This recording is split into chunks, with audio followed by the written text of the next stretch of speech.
Ma'am, நீங்க சொந்த வீட்ல இருக்கீங்களா? இல்ல வாடகை வீட்ல இருக்கீங்களா?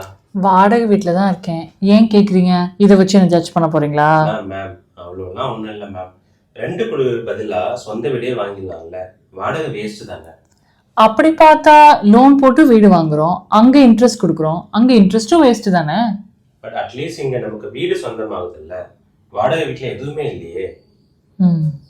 இங்கே தான் நீங்கள் ஒரு விஷயத்த நல்லா புரிஞ்சுக்கணும். நான் என்னோட மொத்த சேவிங்ஸையும் வலிச்சு தொடச்சி எடுத்து ஒரு 60 lakhsக்கு வீடு வாங்குறேன்னு வச்சுக்கோங்க. 30 lakhsக்கு லோன் போட்டால் 20 இயர்ஸ்க்கு அப்புறம் மொத்தம் 63 lakhs பே பண்ணியிருப்பேன். 30 லட்சத்தை யூஸ் பண்ணி வீடு வாங்காமல் அதை நான் எம்எஃப்ல இன்வெஸ்ட் பண்ணியிருந்தா 12% காம்பவுண்டிங்கில் 2.6 crore ஆயிருக்கும். ஸோ 2.6 crore + 63 lakhs கிட்டத்தட்ட 3.25 கோடி. ஆனால் உங்கள் வீட்டோட மதிப்பு 20 வருஷத்துக்கு அப்புறம் 1.5 கோடி ஆயிருக்கும். ஸோ உங்களுக்கு 1.25 கோடி லாஸ் தான்.